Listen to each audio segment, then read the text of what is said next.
Hola a todos. Bueno, nos volvemos a encontrar después de un año más con el tema de convenio multilateral para ver si podemos aportar elementos para que esta tortura que es determinar los coeficientes para aplicar en el convenio multilateral nos sea un poco más llevadera. Antes que nada, quiero agradecer a las autoridades de la Secretaría de Graduados y del Departamento de Tributación de la Facultad por permitirme estar con ustedes y tratar de transmitir algunos conceptos técnicos sobre la cuestión. Siempre digo que el convenio multilateral es, creo, como está planteado en la conjunción de elementos, convenio, interpretaciones y protocolo adicional, una especie de trampa mortal para el contribuyente y a su vez para el profesional que debe asesorar en condiciones de inseguridad a veces en los criterios aplicados. Pero estas son las condiciones. Y en función de eso quiero brindarles esta charla acompañado por la contadora Karina Januszewski, que también va a estar con todo el tema de aplicación práctica y que para mí es un gusto siempre que colabore conmigo.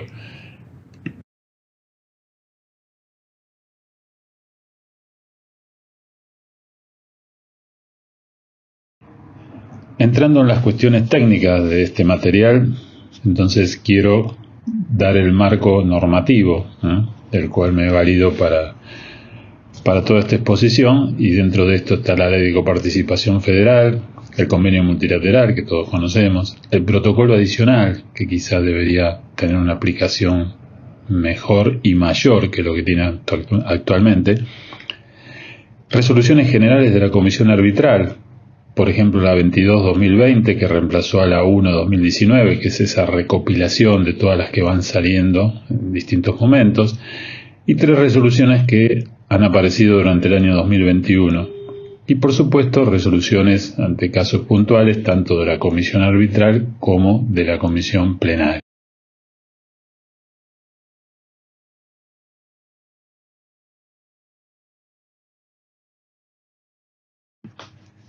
En la charla del año anterior habíamos hablado de alguna normativa relevante, que en algún caso era relativamente nueva, y que existían algunas dudas en cuanto a su aplicación, incluso una todavía estaba apelada.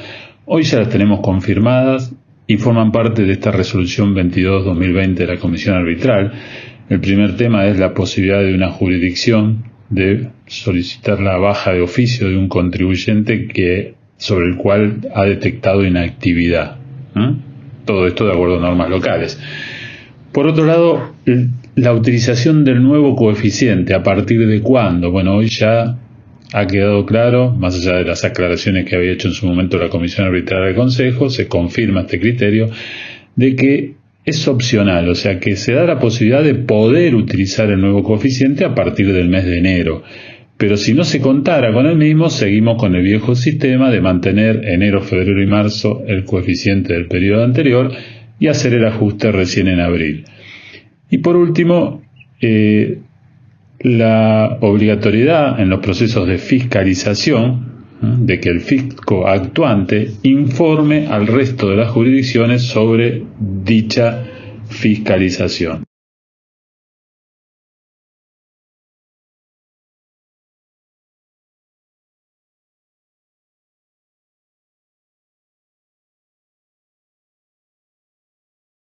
Entrando ya en el análisis de la normativa, recordemos que el objeto del convenio multilateral es distribuir, asignar base imponible entre las distintas jurisdicciones donde el contribuyente realiza su actividad.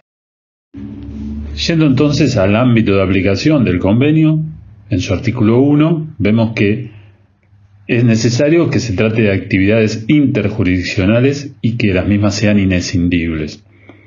Y lo que va a determinar el ingreso al convenio justamente es la realización de cualquier gasto que esté vinculado con la actividad que realiza el contribuyente, ya sea que ese gasto sea computable o no computable a efectos de este convenio. Por esto, el gasto es el que va a determinar las jurisdicciones que ingresan en mi convenio. A partir de esto, todas estas actividades van a quedar comprendidas en las disposiciones del convenio. Desde el punto de vista doctrinario existen dos teorías en cuanto a la aplicación del convenio. Una que es la teoría del convenio sujeto, que establece que cuando el contribuyente realice alguna actividad en más de una jurisdicción, todas las actividades del mismo deben ser consideradas dentro de la aplicación del convenio multilateral.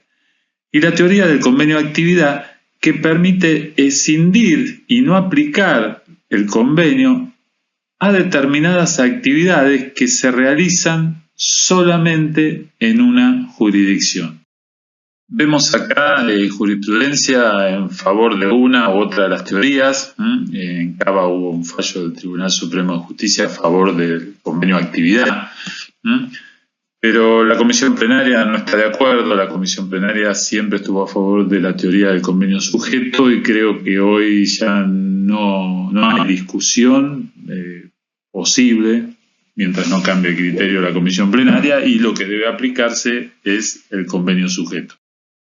En cuanto a la forma de distribuir la base imponible del contribuyente, el convenio determina un régimen general en su artículo 2, para el cual va a ser necesario el cálculo de coeficientes unificados por cada una de las jurisdicciones donde tiene actividad, y regímenes especiales en los artículos 6 al 13, donde también determina las formas especiales, específicas para cada tipo de actividad y cómo deben determinarse entonces ahí la base imponible para cada jurisdicción.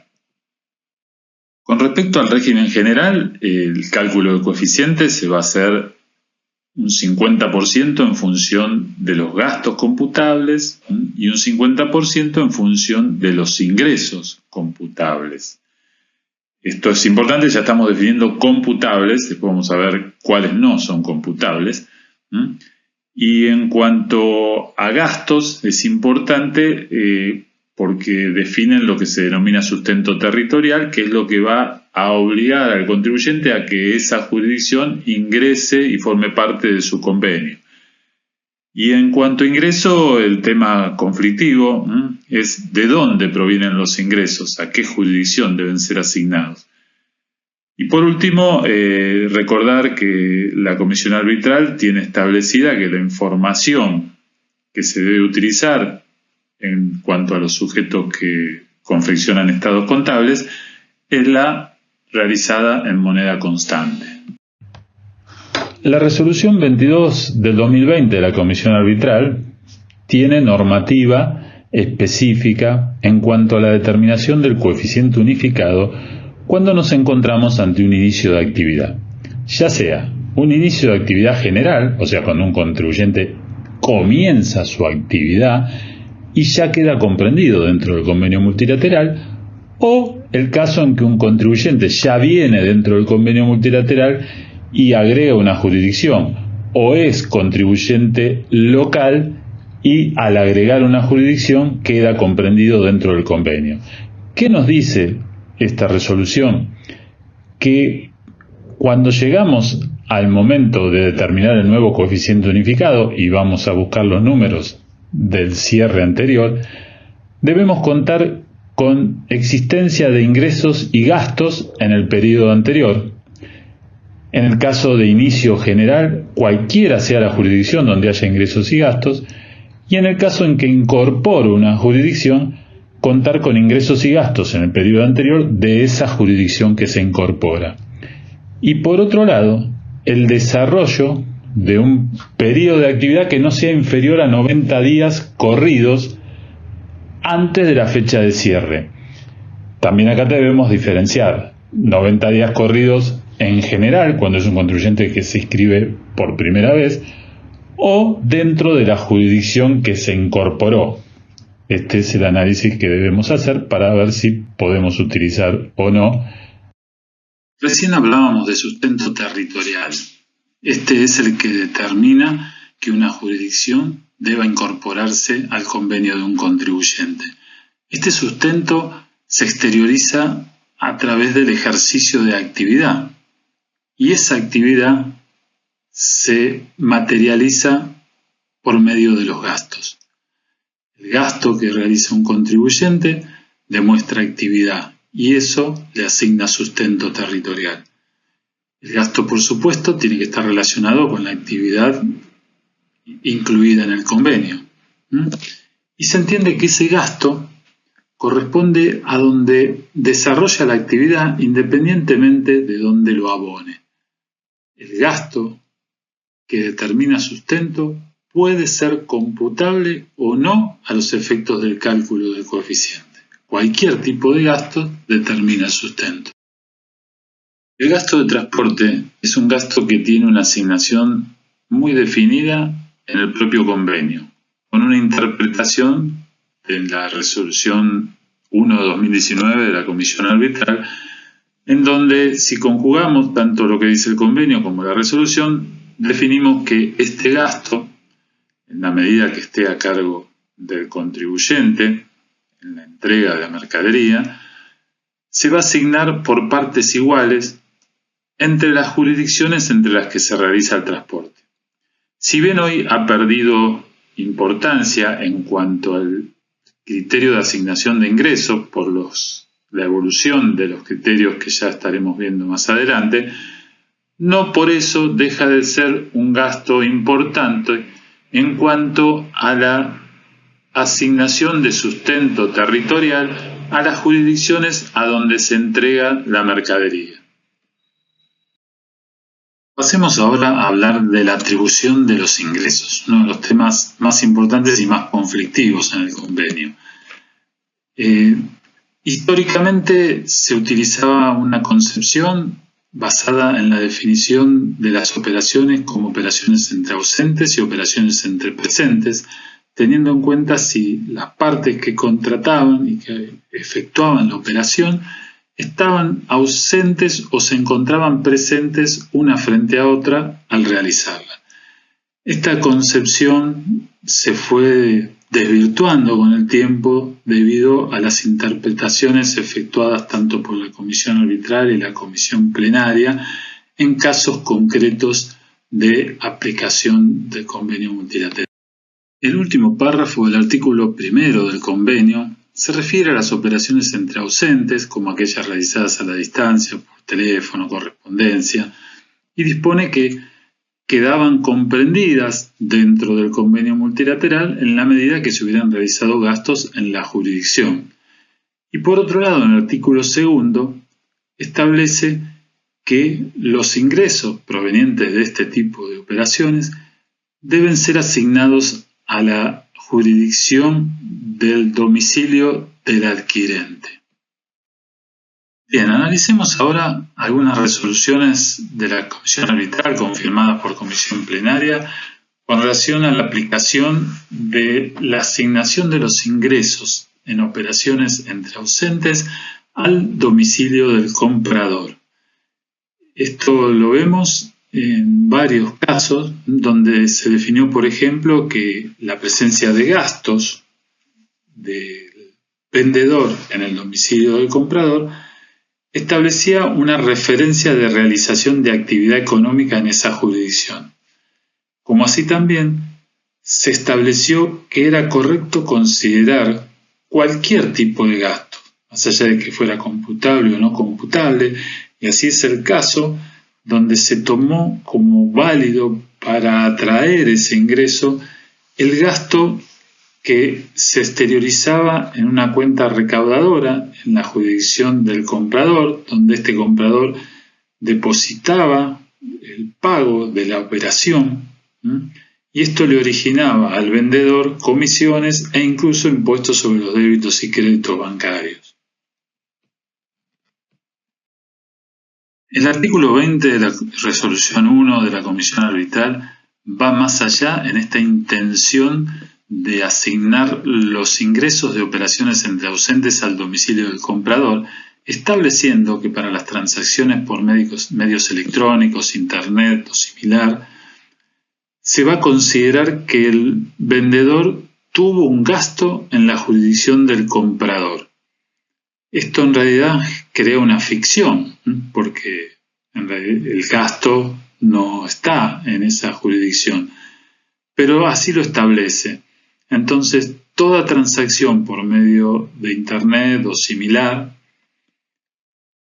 es una transacción entre ausentes y presume un gasto del vendedor en la jurisdicción del comprador, lo que hace que el ingreso sea llevado a esa jurisdicción.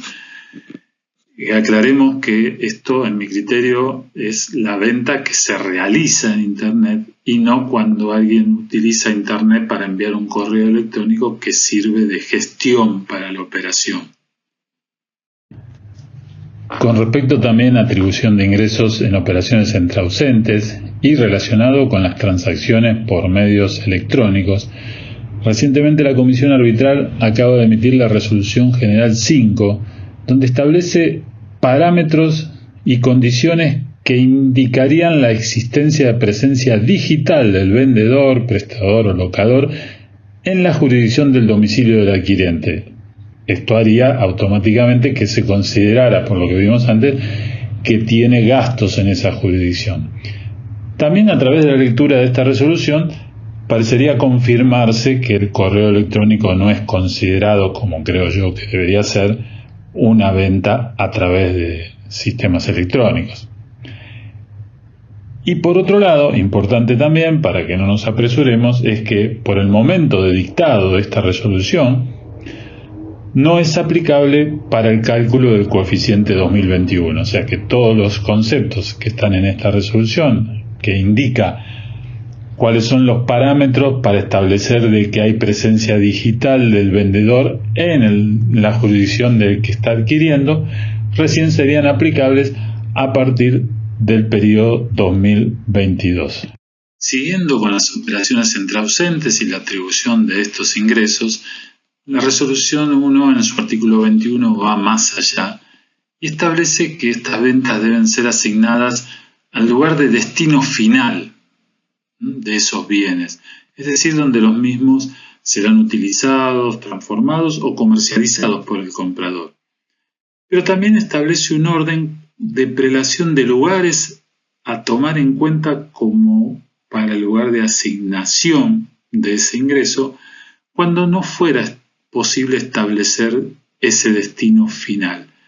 Y entonces establece que se va a asignar al domicilio del comprador, teniendo con este orden de prelación en cuenta los siguientes domicilios: la sucursal, la agencia o establecimiento de donde provenga el requerimiento de compra, o el lugar donde desarrolla su actividad principal, el adquirente, o el depósito o centro de distribución donde se entregaron los bienes, es decir, el lugar de entrega de los bienes. Y por último, si ninguno de estos fuera conocido, la sede administrativa del adquirente. Siempre buscando que el ingreso sea atribuible al domicilio del comprador. Volvemos a insistir, entendido como el lugar de destino final de los bienes. Pasando ahora a las operaciones entre presentes, es decir, aquellas, como decíamos, donde ambas partes están frente a frente, pero que se pueden dar en sucursales, establecimientos, a través de viajantes, corredores, porque son el representante de la empresa que se traslada y está frente al comprador. Todas situaciones donde demuestran desarrollo de actividad del contribuyente en esa jurisdicción.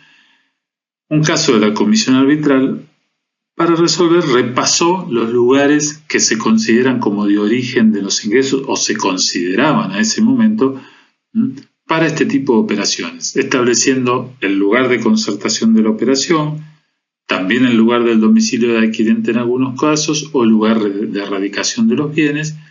Y por último, con respecto a las prestaciones de servicio, que esto es más simple, el lugar donde se presta el servicio. En este caso terminó resolviendo por lugar de la concertación de la operación, que coincidía también con el domicilio de actividad del adquirente.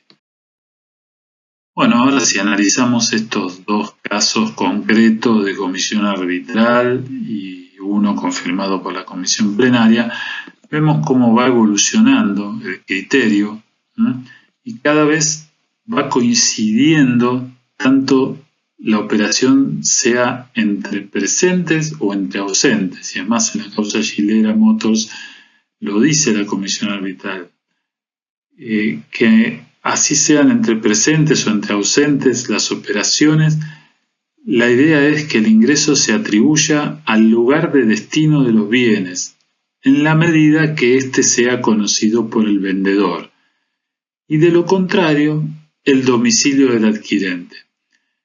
Desde ya que el lugar de destino de los bienes muchas veces va a ser de más conocimiento en el caso de operaciones entre ausentes, donde el vendedor entrega la mercadería o la manda a ese lugar, que cuando es una operación entre presentes, donde se puede entregar en el lugar de concertación al comprador.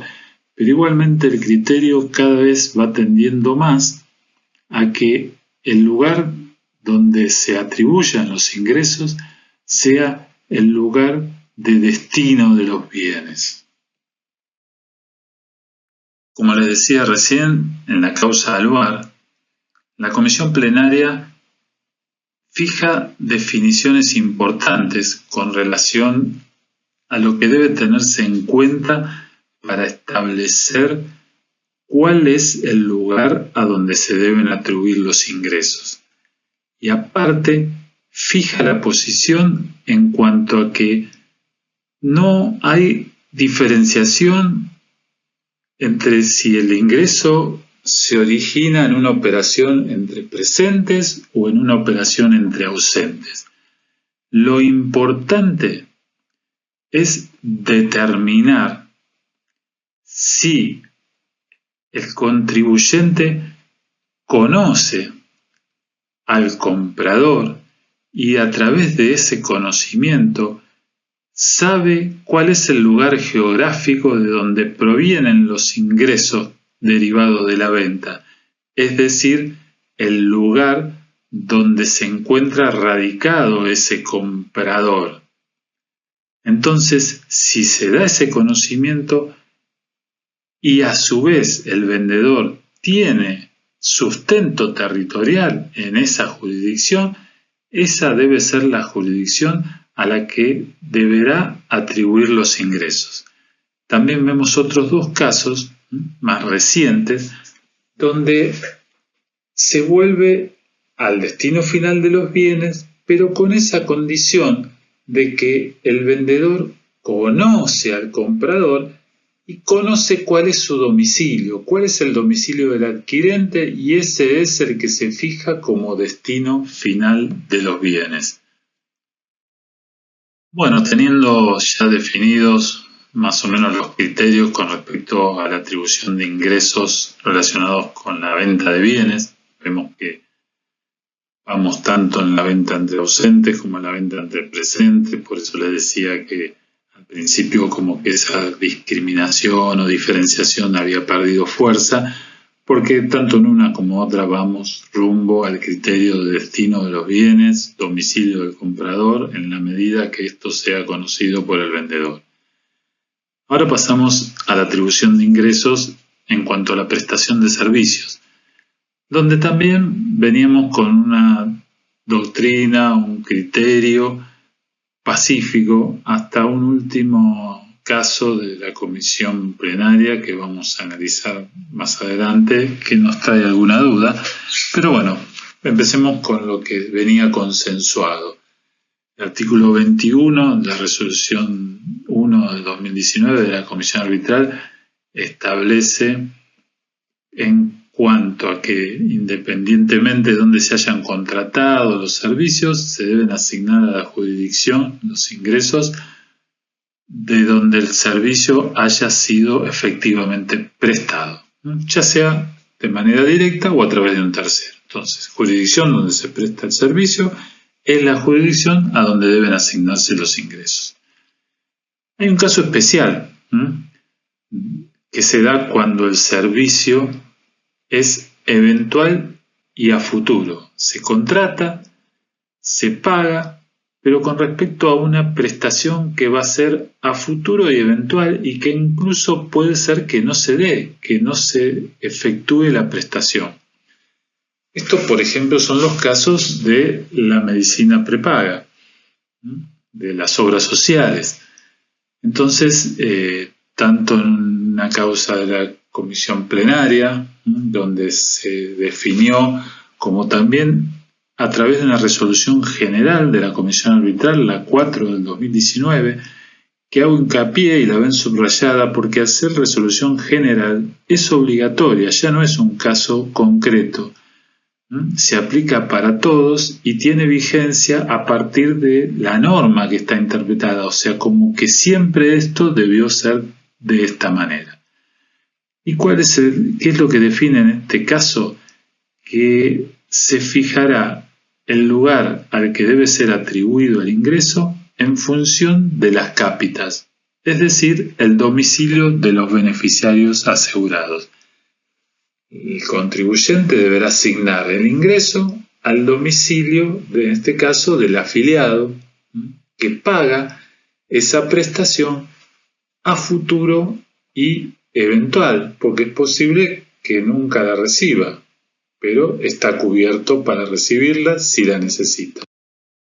Bueno, como les decía, teníamos todo consensuado con respecto a la atribución de ingresos en las prestaciones de servicios, salvo estos casos especiales donde la prestación es a futuro o eventual, pero aparece un nuevo caso controvertido de la Comisión Arbitral del año 2019, de septiembre, bastante reciente. En la causa Travel Rock, es una empresa que se dedica a viajes estudiantiles, donde no cabe duda que hay una prestación de servicio. Y creo que si no teníamos esta resolución de la Comisión Arbitral, todos diríamos que la prestación de servicios se realiza en el lugar a donde se realiza el servicio para los estudiantes. Sin embargo, la Comisión Arbitral confirma el criterio porque dice que se debe asignar, se debe atribuir a las jurisdicciones en las que el contribuyente presta el servicio. Y hasta ahí estamos todos de acuerdo. Pero cuando define dónde presta el servicio, dice que es el domicilio de los establecimientos educativos a los que pertenecen los contingentes que contratan. Pero el servicio no se presta en ese lugar. Sin embargo, la Comisión Arbitral dice ese es el lugar al que deben asignarse los ingresos. Pero reafirmando, y creo que equivocadamente, que ese es el lugar donde se prestan los servicios. Bueno, debemos estar atentos porque esto ha quedado establecido, es un caso concreto, no es de aplicación general, tenemos una resolución general como la 1 del 2019 que en su artículo 21 dice que deben atribuirse al lugar donde se prestan los servicios, pero este caso llama la atención y da para que estemos atentos a qué va a pasar con estas situaciones en el futuro.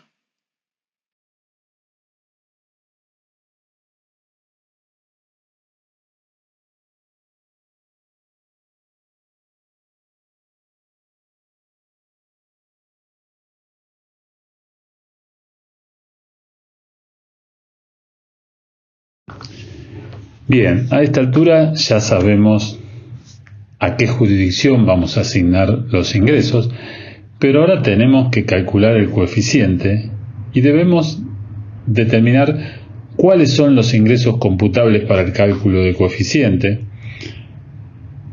y, por supuesto, también de dónde vamos a tomar esa información. Y la normativa de la Comisión Arbitral establece pautas. Por un lado, me dice que debo tomar ingresos brutos totales, netos de descuentos y bonificaciones, por supuesto, pero la totalidad del ingreso, independientemente de cuál sea el método por el que se determina la base imponible en cada jurisdicción, que puede ser por la diferencia de algunos conceptos, no importa. Para la determinación del coeficiente debo tomar la totalidad del ingreso. Y también me aclara que todo tipo de ingreso, grabado, exento, grabado tasa cero, no hay diferenciación en este aspecto, ya que lo que queremos es calcular un coeficiente que nos va a demostrar la actividad de la empresa en cada jurisdicción. Y por último, también aclara de dónde debo tomar esos ingresos. Y esto va a variar, depende si estamos ante una sociedad tipificada, que tiene un balance comercial, o es una unipersonal o una sociedad simple, que son las antiguas sociedades de hecho, donde entonces recurriré a distinta información, balance comercial o información del último año calendario. En el caso de que sean empresas con balance comercial, ya habíamos comentado que se tratará de los valores ajustados por inflación, en moneda constante.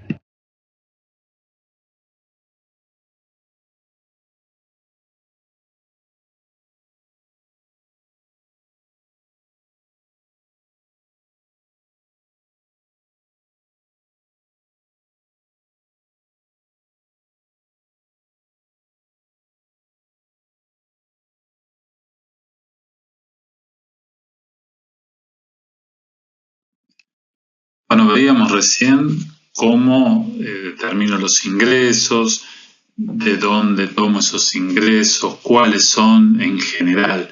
Ahora en particular vamos a ver que existen ingresos que no deben ser computados en el cálculo del coeficiente del régimen general. ¿Por qué? Porque en general se trata de ingresos que en todas las jurisdicciones se los considera como exentos o no alcanzados o como que no forman parte de los ingresos, que no deben computarse como ingresos. Entonces hay consenso en que esto no se considera ingreso y por eso no se van a tomar. También hay situaciones especiales y también hay conceptos que en realidad en el fondo no son ingresos. Vamos a ver cuáles son estos conceptos y van a ver que yo hago referencia porque son todos conceptos que están en la resolución 1 de 2019 de la Comisión Arbitral y yo hago referencia a los artículos para que ustedes los puedan identificar. Uno de esos ingresos son las exportaciones. No las vamos a considerar como ingreso computable.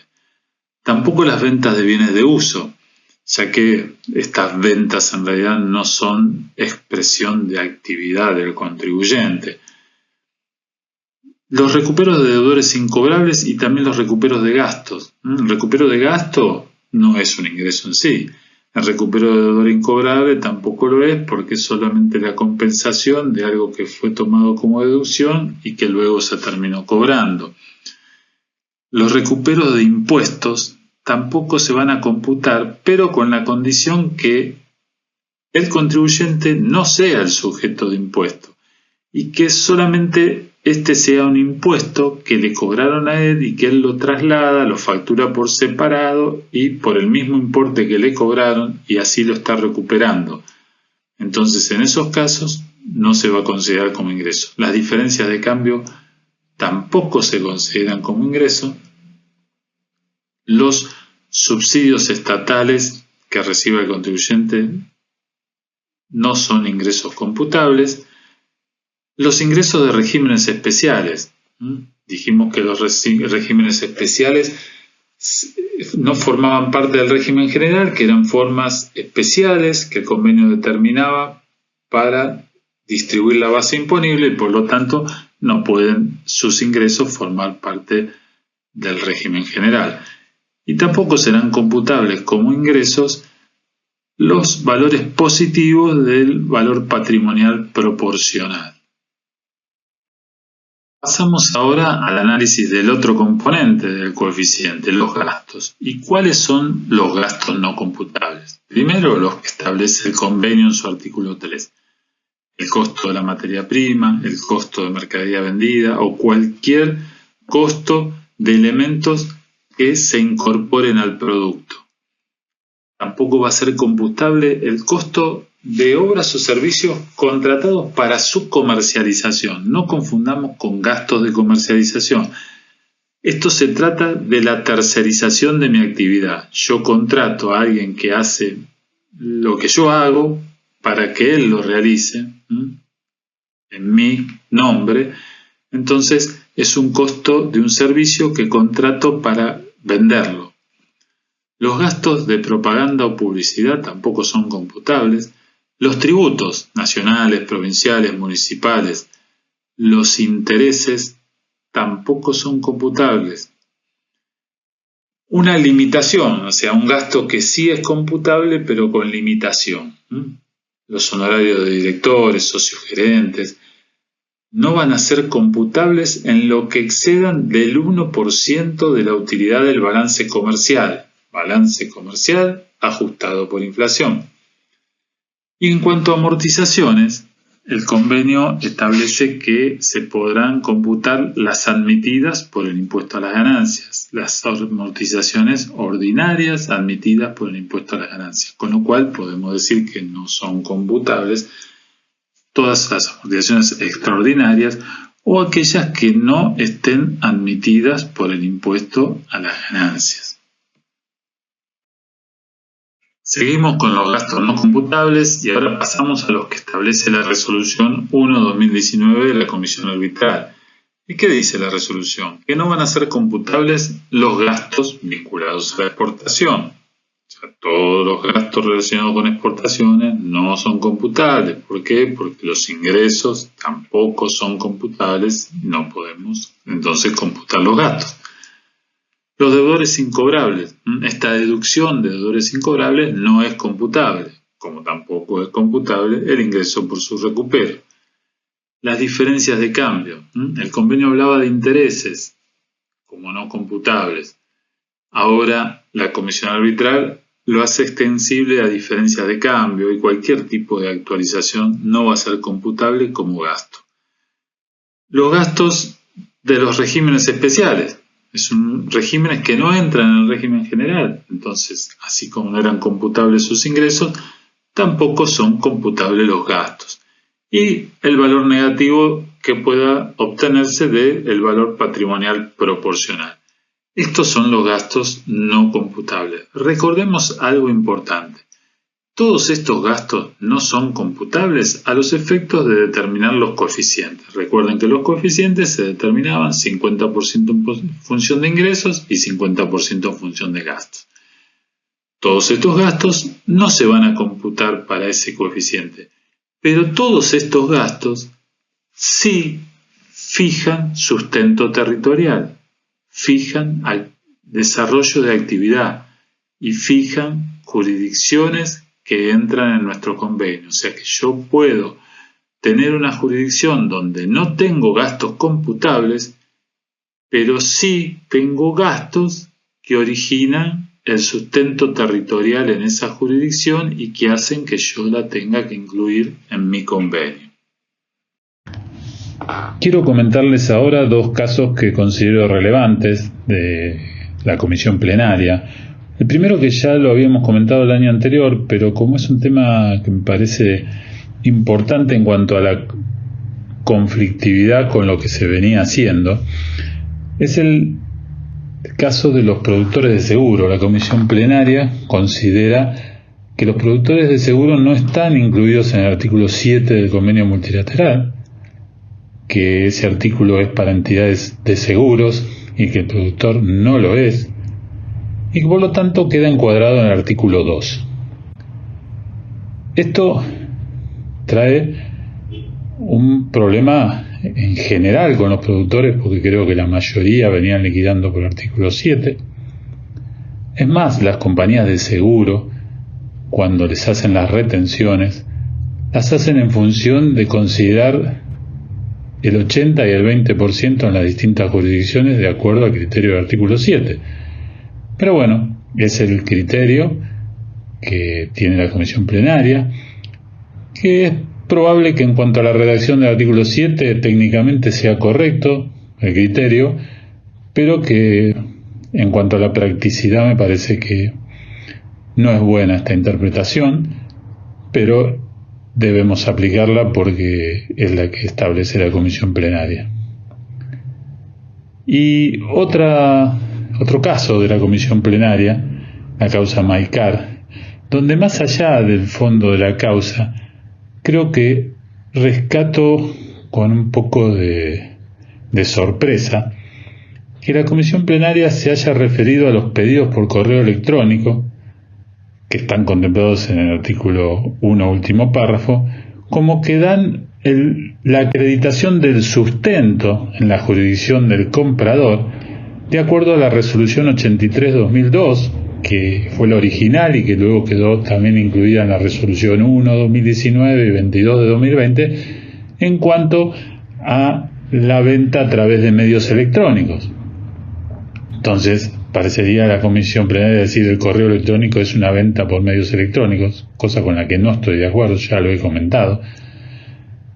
El correo es un medio, como era el correo antiguo también, para comunicarse, pero la venta por medios electrónicos implica la venta en Internet, o sea, alguien que entra y compra a través de una página que tiene el vendedor, y eso es una venta por Internet. Esperemos que esto sea un caso aislado, porque a su vez, con la nueva normativa que hemos comentado, se han definido cuándo se considera que el vendedor tiene presencia digital, y creo que de su lectura queda descartado el correo electrónico. Pero bueno, quería comentarlo porque debemos estar atentos a este tema.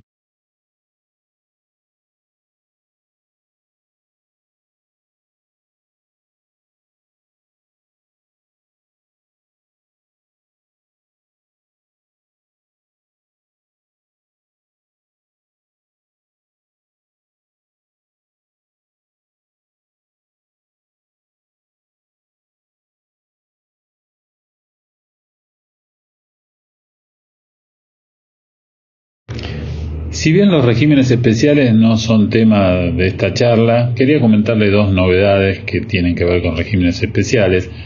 La resolución 1/2021, que de la misma manera que en su momento se estableció con respecto a la actividad de construcción, en cuanto a los porcentajes y cuando hay más de una sede central o un estudio o un consultorio, para los regímenes relacionados con entidades de seguro y con profesiones liberales, se establece también que el 20% que se asigna a la administración o sede central o al estudio o consultorio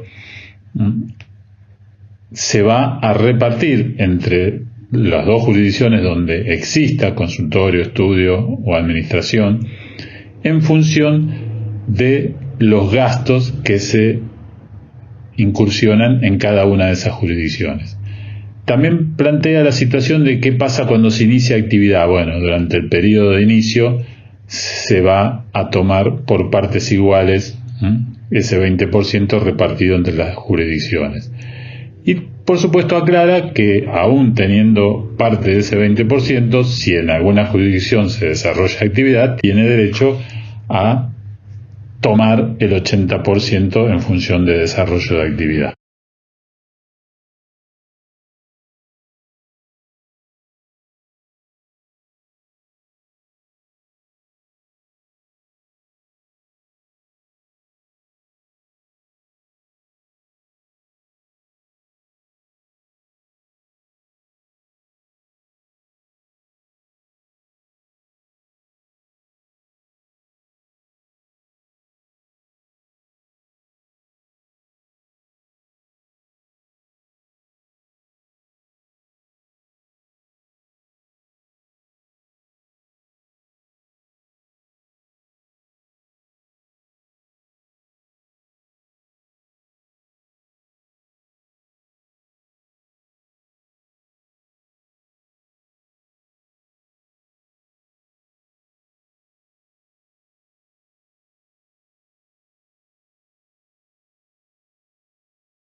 La otra novedad con respecto a regímenes especiales, resolución 4/2021 de la Comisión Arbitral, se relaciona con el artículo 11 la que establece régimen especial para rematadores, comisionistas.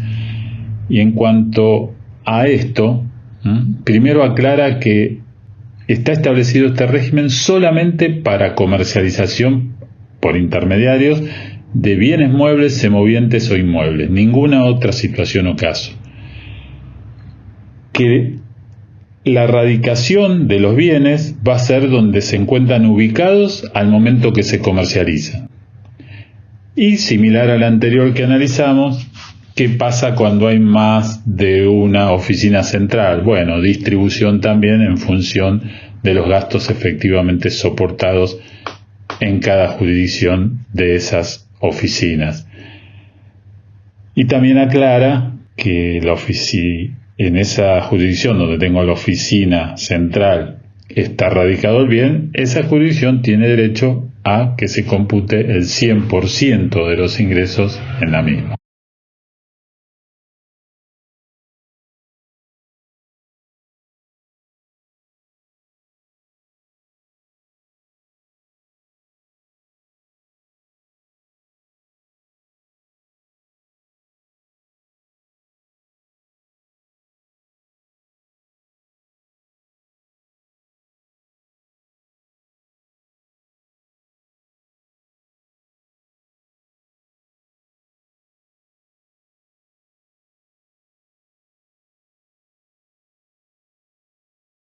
Un tema no menos importante que todos los que estuvimos analizando es el del protocolo adicional del convenio multilateral, que lamentablemente tiene una escasa aplicación y solucionaría muchos de los problemas que tienen los contribuyentes. Tenemos un fallo de la Corte Suprema del año 2011 que determinó que era obligatoria la aplicación del protocolo adicional. ¿Qué es esto del protocolo adicional? Cuando un fisco le hace un ajuste al contribuyente y ese ajuste al contribuyente implica que se dio por un tema de atribución a jurisdicciones, no porque el contribuyente aplicó mal una alícuota o tomó como gasto algo que no es gasto, sino que hay un problema de distribución, que pagó de menos en esta jurisdicción, pero pagó de más en otra. Entonces el contribuyente podría pedir la compensación de esos importes. Fíjense que la Corte determinó como concluyente que la diferencia en este caso había sido por atribución de base imponible. Y como la determinación se realizó sobre la base que había declarado la empresa, o sea, no se modificó la base imponible, la base era la misma. Solamente el problema era de atribución. Y entonces dijo que correspondía a la aplicación del protocolo adicional. Pero luego, tanto la comisión arbitral como la comisión plenaria, y acá cito uno bastante reciente, la comisión plenaria, introducen otro concepto. Y en una resolución general, que es la 3 de 2007, se estableció una condición para la aplicación del protocolo adicional, que el contribuyente debía probar que los fiscos lo habían inducido a error en esta distribución. Y entonces, en este caso, la comisión plenaria establece que no están reunidos los requisitos para la aplicación del protocolo, como lo viene estableciendo siempre, y con este tipo de interpretación, lo único que hace es que el protocolo adicional sea prácticamente inaplicable. La realidad es que si el problema fue de atribución de base imponible y la base imponible está bien declarada, la compensación debería darse entre fiscos, pero es mucho más fácil para los fiscos aplicarle el rigor al contribuyente y que sea el contribuyente el que termina pagando 2 veces el mismo impuesto ante un problema de este tipo. Y sobre todo teniendo en cuenta todo lo conflictivo que tiene el tema de la atribución de ingresos para determinar los coeficientes, como hemos estado viendo. Bueno, espero que el material les sea de utilidad para esta compleja tarea que es la determinación de los coeficientes de convenio multilateral para la aplicación del régimen general. Y también espero que esta vez sí vaya en serio y la próxima reunión la podamos hacer presencial. Espero que todos estén bien y y que nos volvamos a encontrar.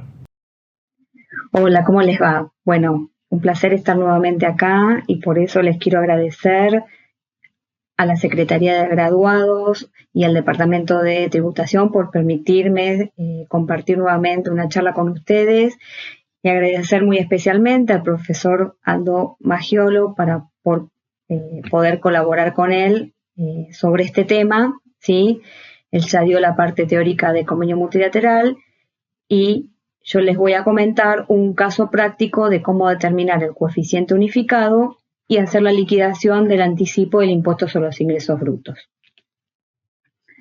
Para eso entonces vamos a hacer la determinación del coeficiente unificado que, como habrán visto, se aplica para determinar las bases imponibles de aquellos sujetos que determinan el impuesto sobre los ingresos brutos bajo el convenio multilateral del régimen general, ¿sí? Este tipo de sujetos, a los fines de determinar esa base imponible, van a tener que determinar un coeficiente. En nuestro caso, nos dan como dato que tenemos una sociedad anónima que cierra su ejercicio contable el 30 de junio del 2020. Es su primer ejercicio económico porque la empresa inició actividad el 1 de noviembre del 2019. La empresa se dedica a la administración de inmuebles urbanos o rurales y a operaciones comprendidas en la Ley de Propiedad Horizontal, que esta actividad, si nosotros vamos al Código de Actividades, al NAES, es servicios inmobiliarios realizados por cuenta propia con bienes urbanos o propios y arrendados, ¿sí?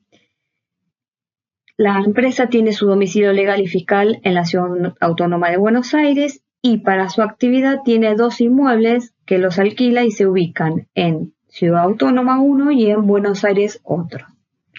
Con estos datos, entonces, lo que nosotros sabemos es que esta empresa, ¿sí?, nos está dando para que determinemos el coeficiente unificado, ¿sí?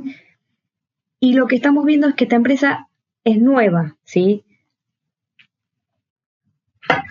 Si es nueva, lo que nosotros sabemos es que qué es lo que tuvo que hacer antes, ¿sí?, de este cierre de balance, ¿sí?, cómo se comportó para determinar las bases imponibles para liquidar el impuesto sobre los ingresos brutos anteriormente.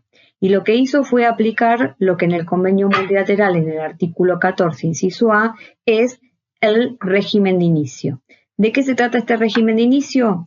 Dice, cuando uno inicia actividad, ¿sí?, o cuando inicia actividad en una jurisdicción, que eso después lo vamos a ver, pero en este caso el sujeto está iniciando actividad, ¿sí?, y en ese inicio va bajo el ámbito del convenio, lo que dice es, bueno, para determinar la base imponible, usted va a asignar a las jurisdicciones los ingresos obtenidos en cada una de ellas, ¿sí? Entonces, a la hora de liquidar el impuesto sobre los ingresos brutos, la base imponible va a ser en cada una de las jurisdicciones lo que obtuvo de ingresos en esa jurisdicción.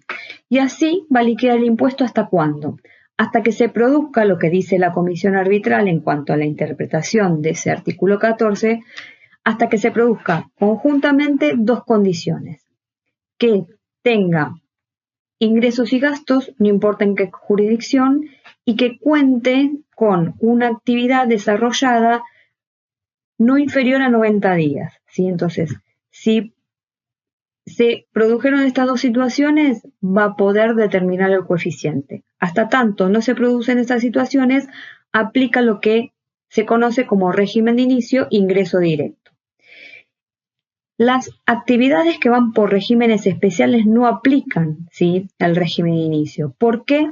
Porque estas actividades de los artículos 6 al 12 ya tienen establecidas cuáles son las formas y cómo es la proporción a distribuir de la base imponible en cada una de las jurisdicciones. Entonces, ellos no aplican ingreso directo. Los que aplican ingreso directo son los que van por el régimen general, ¿sí?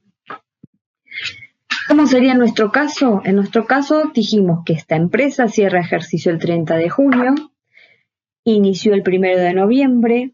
Cuando cierra el año calendario, ¿sí?, esta empresa no cuenta, ¿sí?, con un balance. Su primer balance, ¿cuándo va a ser?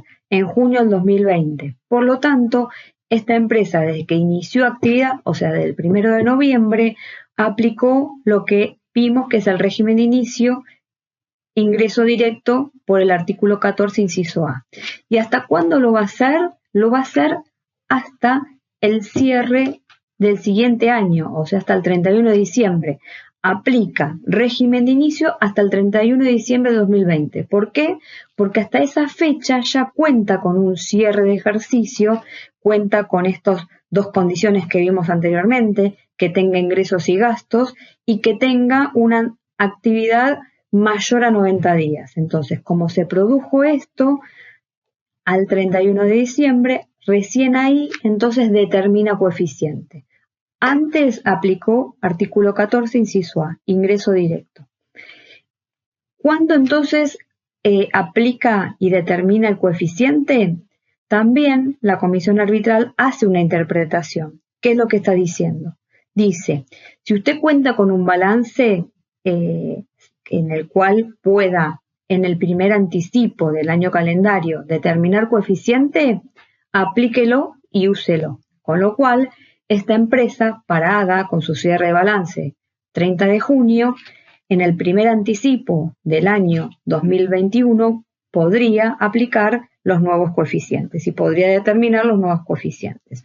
Si no tuviese un balance cerrado y no cuenta con esa información porque es empresa, y si esa empresa utiliza el balance para determinar el coeficiente, lo que dice la comisión arbitral es que, bueno, utilice en este caso, ¿sí?, lo que es régimen de inicio hasta el anticipo, hasta los primeros 3 meses, ¿sí? En el anticipo cuarto del año, o sea, en el anticipo cuarto de nuestro caso sería 2021, debería, si no cuenta con un balance cerrado, debería de, en ese anticipo cuarto, determinar el coeficiente. ¿Y qué es lo que tuvo que hacer por los primeros 3 meses? Lo que hizo es aplicar el régimen de inicio en los 3 primeros meses. Pero lo que dice la norma es que en el cuarto anticipo, si bien determina el coeficiente, va a tener que hacer un ajuste por haber utilizado en los 3 primeros meses el régimen de inicio, porque en realidad lo que el convenio quiere es que uno lo aplique desde el primer anticipo. Como no se puede, dice bárbaro, aplícalo en el cuarto, pero ajustame, ¿sí?, las bases imponibles de enero a marzo en el anticipo de abril, que esto es lo que a veces preguntan. ¿Tengo que rectificar enero a marzo? No, no hay que hacer eso. Hay que hacer un acomodamiento de las bases imponibles de enero a marzo porque no apliqué ese coeficiente desde el primer anticipo, pero se hace conjuntamente todo en el anticipo de abril. Y vuelvo a recalcar que esto se hace cuando yo no cuento con una información, ¿sí?, de balance que me permita aplicar el coeficiente desde el primer anticipo. Nosotros sí vamos a poder hacer eso, vamos a poder aplicar el coeficiente en el primer anticipo. Viendo esto, entonces, ¿qué le vamos a pedir a la empresa? A la empresa le vamos a pedir el balance, ¿sí? Nosotros parados en el primer anticipo del 2021 vamos a hacer la determinación de los coeficientes, ¿sí? ¿De qué se trataba la determinación de los coeficientes? Se trataba de determinar un coeficiente de ingresos y un coeficiente de gastos para determinar un coeficiente de ingresos, ¿sí? Coeficiente de ingresos y coeficiente de gastos. Para eso le pedimos a la empresa el balance. ¿Por qué le pedimos el balance? Porque necesitamos dentro del balance el estado de resultados. Justamente para determinar el coeficiente de ingresos y el coeficiente de gastos necesitamos los ingresos y gastos. Uno empieza por el coeficiente de ingresos o por el coeficiente de gastos, por el que quiera. Siempre digo lo mismo, seguramente ya me habrán escuchado en la otra ocasión. Por practicidad empezamos por el coeficiente de ingreso. Y entonces agarramos el balance, ¿sí? Balance al 30 de junio, y vamos a agarrar todos los ingresos. Como primer dato tenemos como ingreso la prestación de servicios, ¿sí?, que sabemos que son los alquileres de esta empresa. ¿Y qué más ingresos tenemos? que podemos detectar en el estado de resultados. Tenemos los resultados financieros y por tenencia, que es el famoso RECPAN, el resultado por inflación, el resultado por exposición a la inflación, el contable. Intereses, que tiene una llamada de intereses por obligaciones negociables, ¿sí? La empresa tiene obligaciones negociables y obtuvo intereses por las mismas, y esas obligaciones las tiene en una cuenta comitente que se ubica la cuenta en Ciudad Autónoma de Buenos Aires. Y otros ingresos que tiene son diferencias de cambio, ¿sí? Con estos datos de ingresos, nosotros lo que podríamos hacer es determinar el coeficiente unificado. Algo que también preguntan es, y que no lo dije, es qué balance utiliza para determinar el coeficiente. Para determinar el coeficiente se utiliza el balance en moneda constante. Esto ya la comisión arbitral lo viene diciendo desde hace rato, se utiliza el balance en moneda constante. Por lo tanto, va a ser el balance de publicación, el balance que utiliza la empresa, el balance comercial. Acá como dato, ¿sí? Respecto de los ingresos, nos informa que los ingresos se aperturan, por un lado, por los alquileres de los dos inmuebles que tiene, uno que tiene ubicado en Palermo, que es en Capital, y otro ubicado en Provincia de Buenos Aires, ¿sí? Me dan los datos de qué ingresos cuenta en el balance respecto de estos inmuebles, y después también tiene como dato que tuvo como un ingreso la venta de un inmueble, que es la venta de la oficina de la empresa. Como dije, entonces, con todos estos datos vamos a determinar el coeficiente de ingresos. Hacemos nuestra planilla, sabemos que para determinar el coeficiente barremos con todos los ingresos que vimos. De todos los ingresos, sabemos que aquellos ingresos que no miden la actividad económica los consideramos como no computables, y aquellos que sí miden son los computables, y de los computables después vemos a qué jurisdicciones se asignan, ¿sí? En el primer caso vimos que tenía alquileres, los alquileres son ingresos computables, por lo tanto los vamos a considerar. ¿Y a dónde los vamos a asignar? ¿A qué jurisdicción lo vamos a asignar?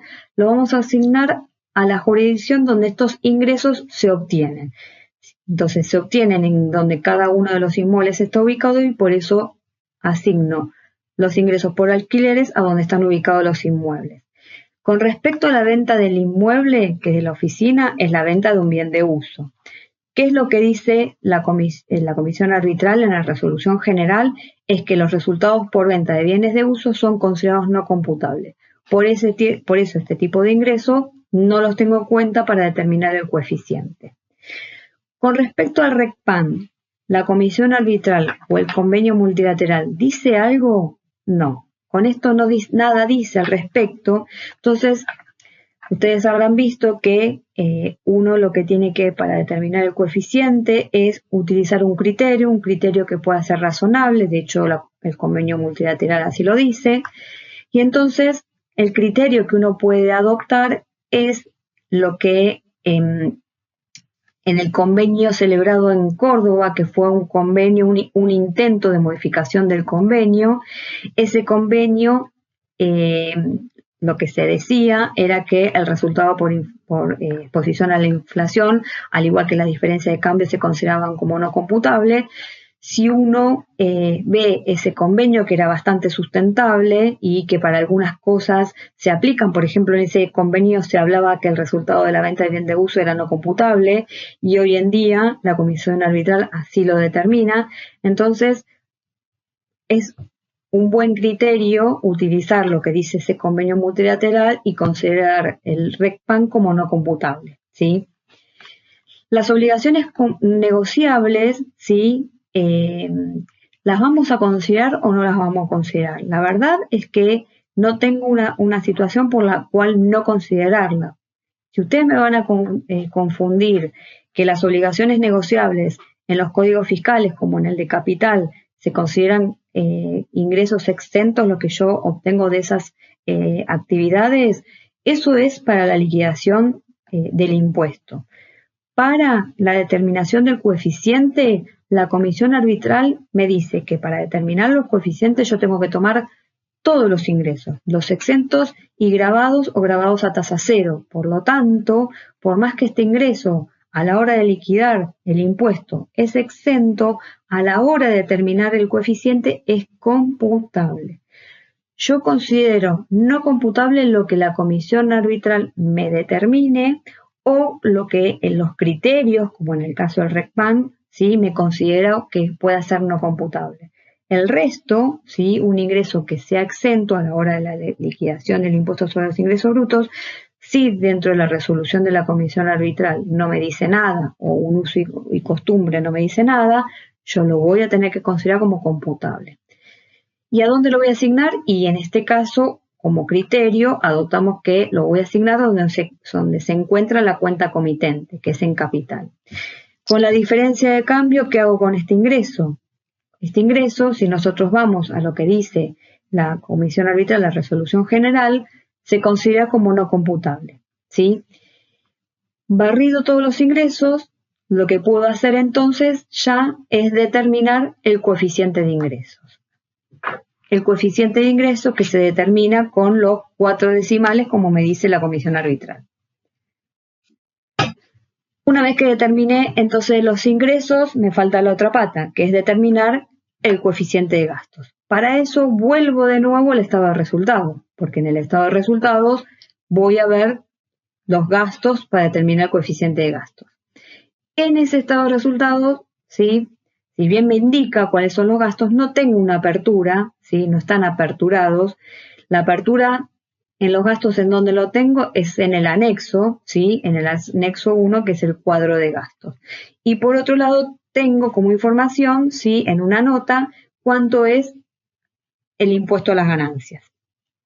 Con esos datos voy a poder determinar el coeficiente de gastos. Dijimos que entonces tengo que ir para aperturar los gastos, para poder determinar de esos gastos cuáles son los que voy a considerar o no y a qué jurisdicción los voy a atribuir, voy a necesitar información del cuadro de gastos.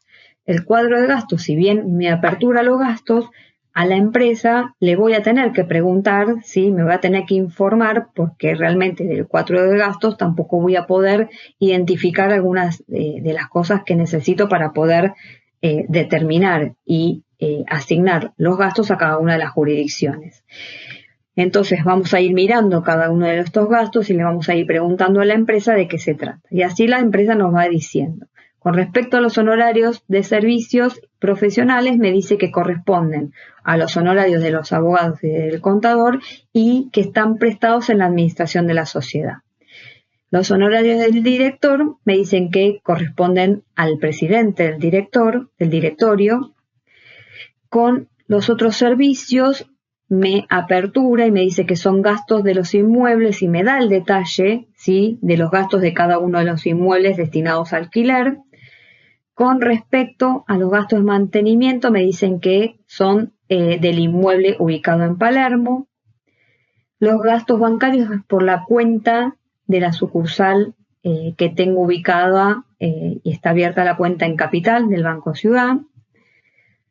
Por las depreciaciones de bienes de uso, nosotros sabemos que tenemos que tomar a los fines de la determinación del coeficiente las impositivas, entonces le pedimos la información de las amortizaciones del impuesto a las ganancias, la apertura por cada uno de los inmuebles. Con respecto al gasto por la venta de bienes de uso, es por la venta de la oficina. Si vendí la oficina, tuve gastos y me avisa. Y también el punto 8 me dice que como consecuencia de haber vendido la oficina, si ese bien de uso, la empresa empezó a tener que alquilar una oficina, ¿sí?, entonces tiene los gastos de alquiler. Y por último, los gastos de viáticos y movilidad me dicen que también corresponden a la administración. Con todos estos datos más lo que vimos el estado de resultados, podemos determinar el coeficiente de gastos. Vamos a nuestra planilla, ¿sí?, vamos a incorporar todos los gastos que vimos, ¿sí?, a todos esos gastos los vamos a considerar o no, o sea, vamos a decir si son computables o no. Vamos al primer gasto. El primer gasto eran los honorarios del contador y abogado que estaban desarrollando la actividad en la administración. Ese gasto ni el convenio ni la comisión arbitral lo consideran de ninguna otra manera que sea computable, así que sí los voy a considerar y los voy a asignar justamente donde está la administración porque es donde lo soporta, ¿sí? Con respecto a los honorarios de director, sabemos que el convenio multilateral me dice que solamente puedo considerar, o sea, que son computables como honorarios de director hasta el 1% de la utilidad, ¿sí? Para eso voy a ver cuánto es la utilidad del balance, solamente me computo el 1%, el resto va a ser no computable y como era el honorario del presidente, ese gasto lo voy a asignar donde está la administración, que es en capital.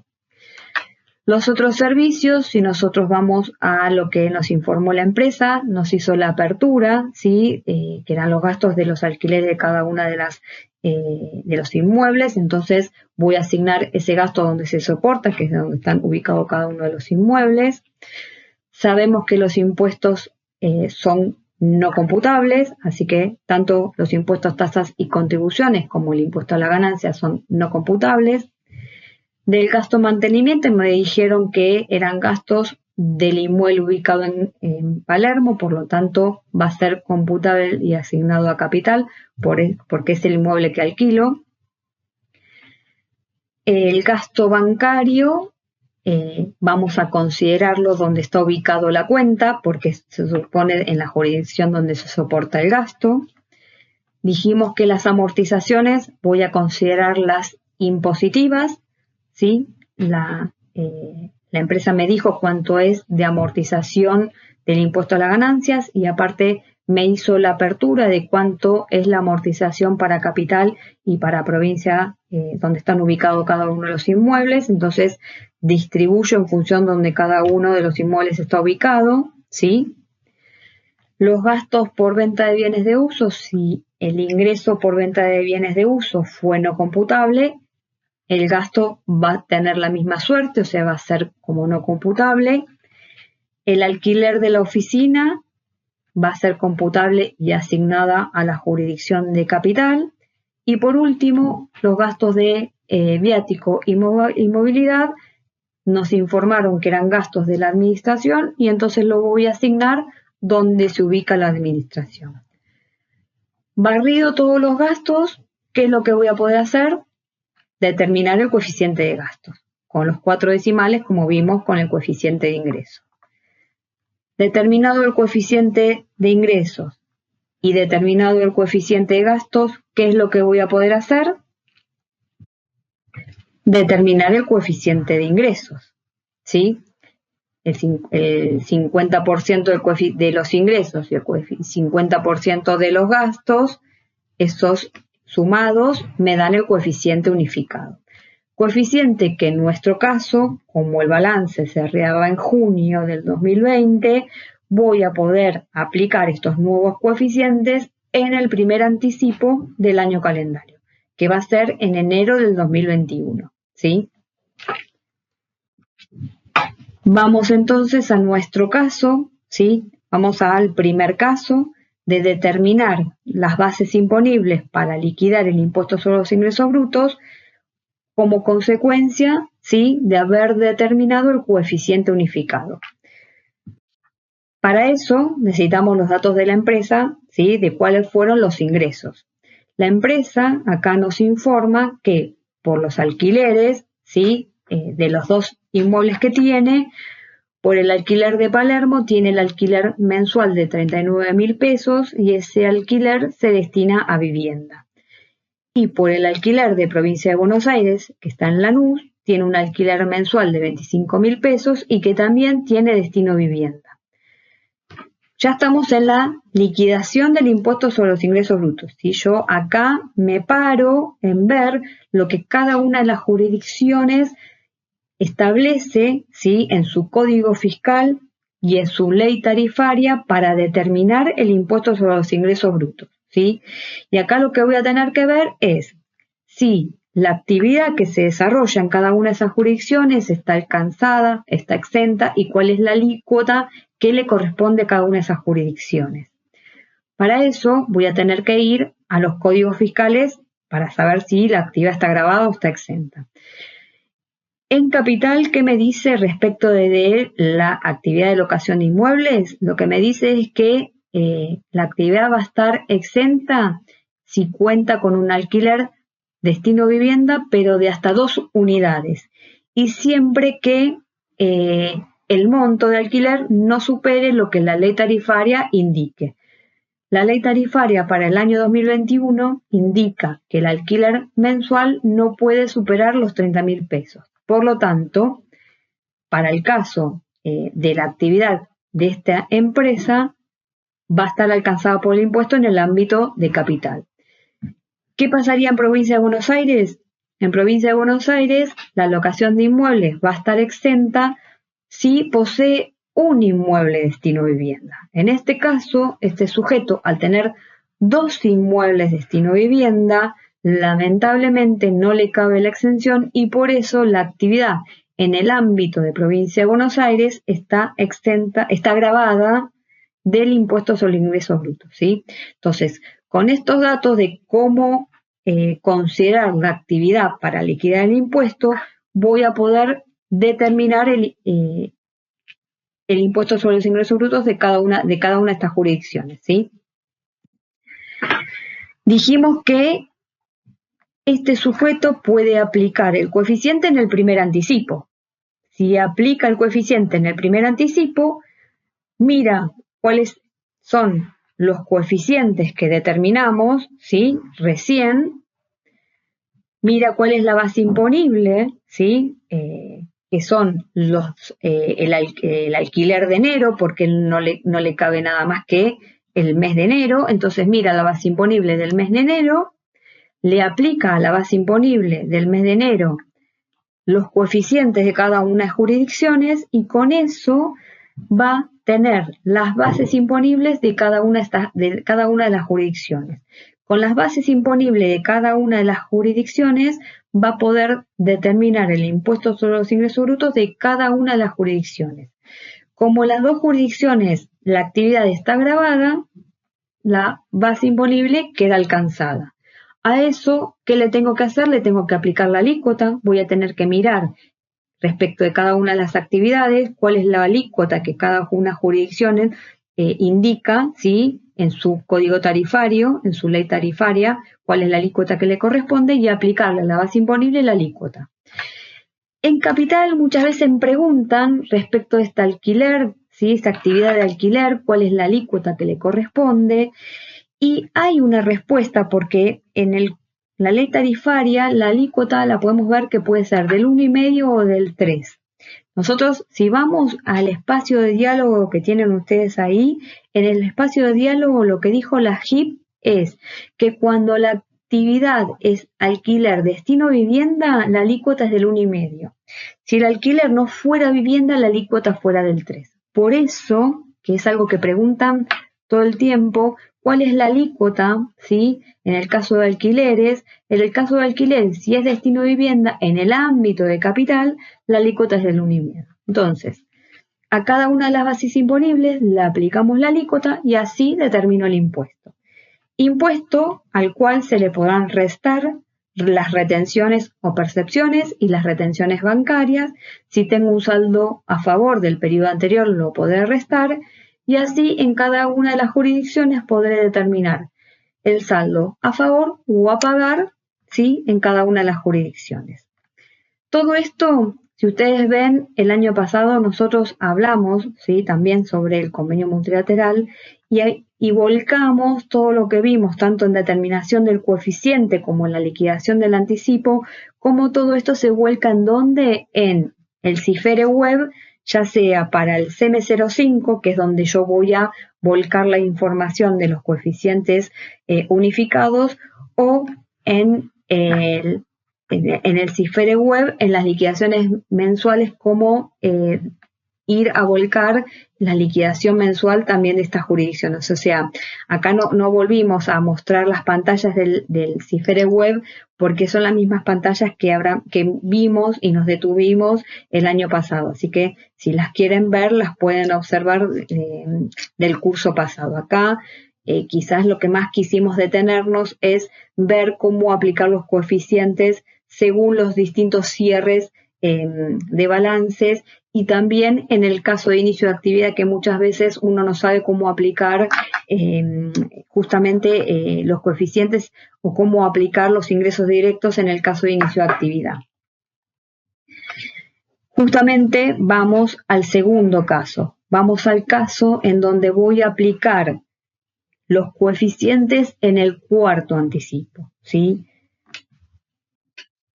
Vamos con una empresa, este es otro caso. Esta empresa inició también en noviembre del 2019, pero esta empresa cierra su ejercicio comercial el 31 de diciembre del 2020, ¿sí? Esta empresa, al iniciar en noviembre, cuando cierra el año calendario, no puede determinar el coeficiente, ¿sí?, para aplicar al año siguiente, porque hemos visto que se necesitan conjuntamente que ingresos y gastos y una actividad mayor a 90 días. ¿Sí? Esta empresa, cuando cierra diciembre de 2019, lo que va a tener que seguir haciendo es aplicar ingreso directo, como vimos anteriormente. En diciembre del 2020 sí cierra el año calendario, cierra su segundo balance, y ahí sí, esta empresa sí cuenta con ingresos y gastos y con una antigüedad mayor a 90 días, y entonces en su segundo balance va a poder determinar coeficiente. Coeficiente que, como esta empresa cierra en diciembre, si cierra en diciembre en el primer anticipo, ¿cuenta con un balance cerrado? No. Generalmente las empresas en enero o en febrero, que es cuando se determina el impuesto, el anticipo de enero vence en febrero, ni en febrero ni en enero las empresas que cierran en diciembre cuentan con un balance cerrado, ¿sí?, auditado y firmado. Entonces, por eso la comisión arbitral, ¿sí?, en la resolución general lo que dice es: usted hasta el cuarto anticipo, ¿sí?, siga utilizando, en este caso utiliza ingreso directo, ¿sí?, siga utilizando ese ingreso directo porque es nueva empresa, ¿sí?, porque es nueva empresa. Enero, febrero, en los anticipos 1, 2 y 3, ¿sí?, utiliza ingreso directo, y el anticipo cuarto determina coeficiente unificado, pero hace el ajuste de las bases imponibles de los 3 primeros anticipos en el cuarto anticipo, ¿sí? Lo mismo aplicaría si no estoy con una empresa que recién inicia. Supongamos que estamos con una empresa que tiene 20 años, ¿sí? Esa empresa que cierra en diciembre, en el anticipo 1, ¿cuenta con una historia? Le pasa lo mismo. Entonces, siempre las empresas que cierran en diciembre van a aplicar los nuevos coeficientes en el cuarto anticipo. ¿Y qué hacen con los 3 primeros anticipos? Utilizan, si ya es una empresa que dijimos que hace 20 años que viene, no tiene ingreso directo, y utiliza los coeficientes anteriores, ¿sí? Entonces, una empresa que ya tiene historia utiliza los coeficientes anteriores, y en el cuarto anticipo aplica el nuevo coeficiente, pero también hace el ajuste de las bases imponibles de los 3 primeros anticipos.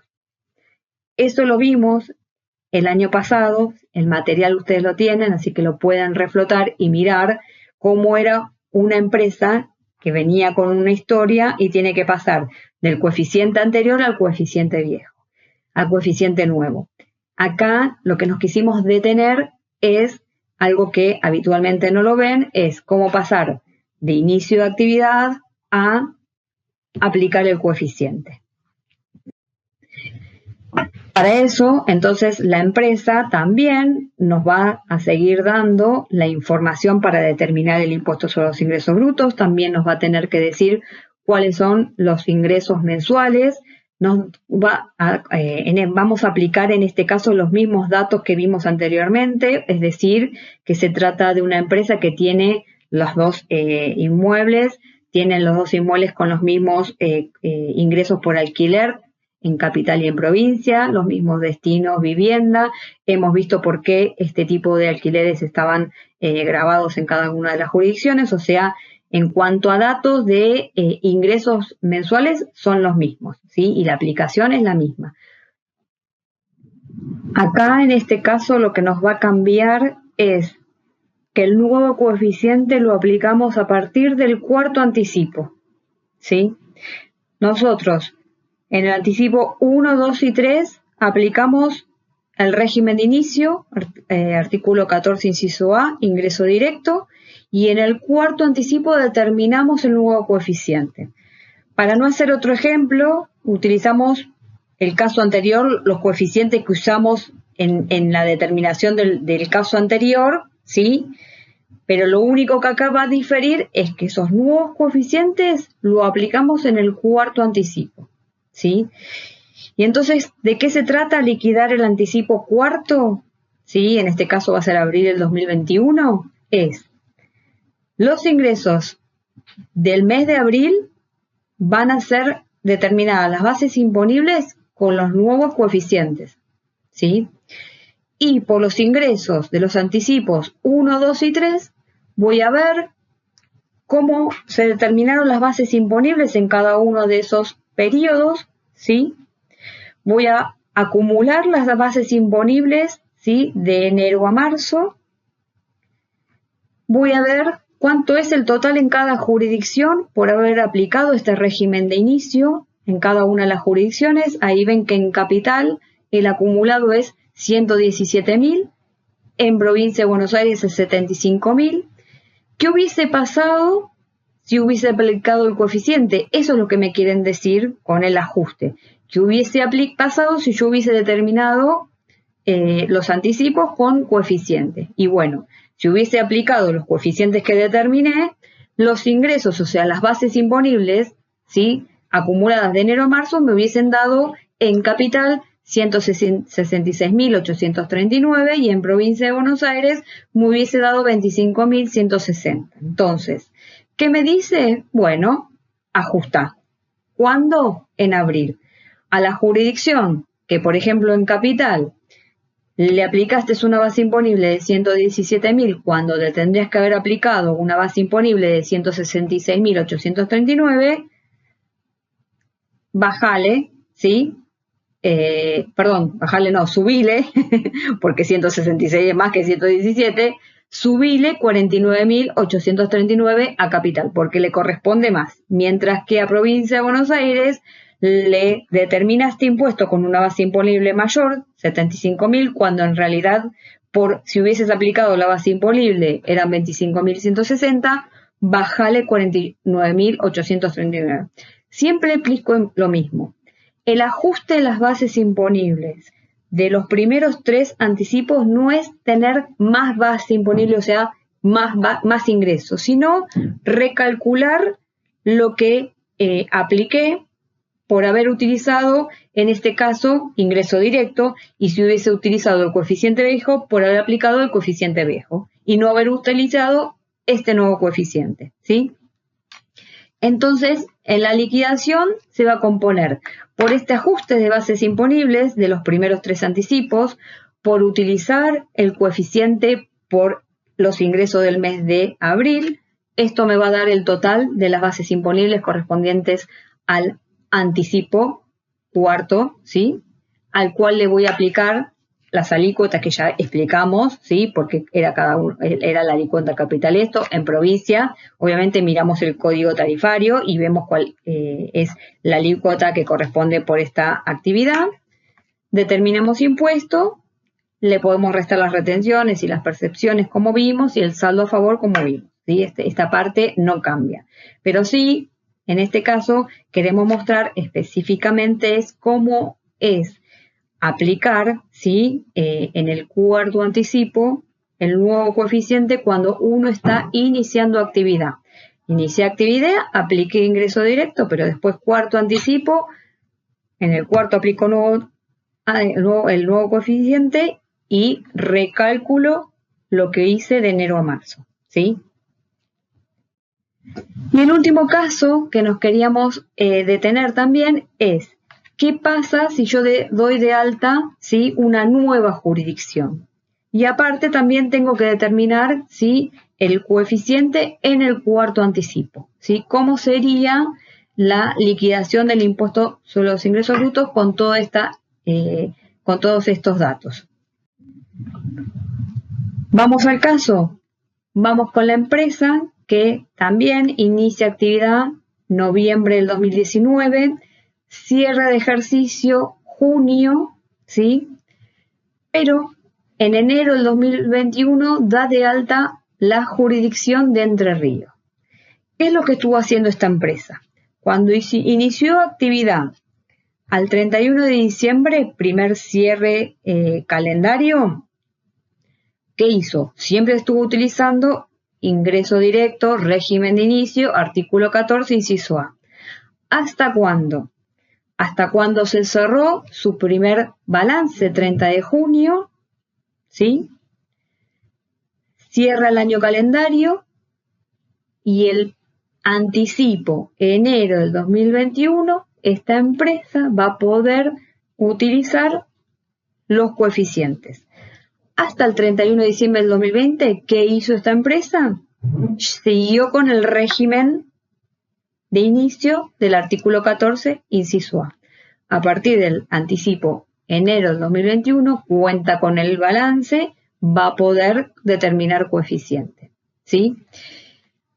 Tiene alta una jurisdicción.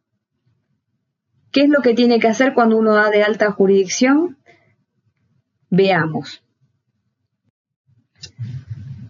La norma indica, ¿sí?, que cuando uno da de alta una jurisdicción, respecto de esa jurisdicción, aplica lo que es régimen de inicio solamente por esa jurisdicción. Por el resto de las jurisdicciones, utiliza coeficiente porque ya cuenta con una historia. Pero por esa jurisdicción nueva, aplica lo que es el régimen de inicio del artículo 14, inciso A. ¿Qué significa? Que esa jurisdicción, por los ingresos que obtiene, va a ser base imponible para determinar el impuesto sobre los ingresos brutos. ¿Hasta cuándo va a aplicar esta situación? La va a aplicar hasta tanto cuente con lo mismo que habíamos visto, el régimen de inicio de actividad. Hasta cuándo cuente con ingresos y gastos en esa jurisdicción y cuente con una historia de actividad mayor a 90 días, ¿sí?, de la fecha de cierre de ejercicio.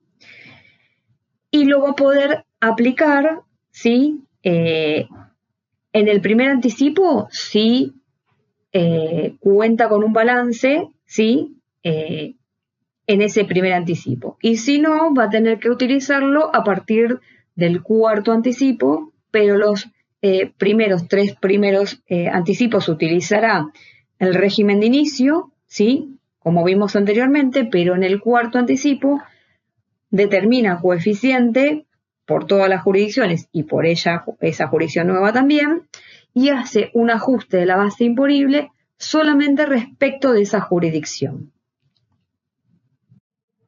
Volvemos a nuestro ejemplo.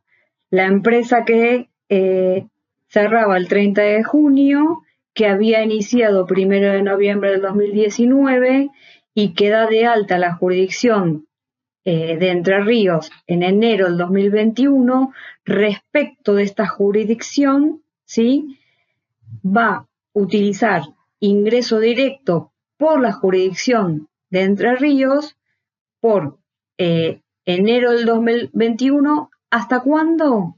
Hasta el anticipo enero del 2022. ¿Por qué? Porque ella tiene que esperar respecto a esta jurisdicción que tenga ingresos y gastos y que cuente con un balance a una antigüedad mayor a 90 días respecto al cierre de ejercicio. En este caso, la empresa cierra ejercicio 30 de junio recién, ¿sí? Entonces, inició enero del 2021, cierra 30 de junio de 2021, la realidad es que siempre va a tener que determinar los coeficientes con cierre 31 de diciembre. Entonces, respecto de esta empresa, utiliza hasta el primer anticipo del 2022 ingreso directo, ¿sí? Como lo observan ahí. Por las otras jurisdicciones, no. Por las otras jurisdicciones utiliza el coeficiente porque ya, como vimos anteriormente, en enero del 2021 determinó coeficiente, ¿sí? Va a utilizar ingreso directo solamente por la jurisdicción Entre Ríos que la está incorporando. Para eso, sí, volvemos con los mismos datos, como los mismos ingresos por cada una de las jurisdicciones.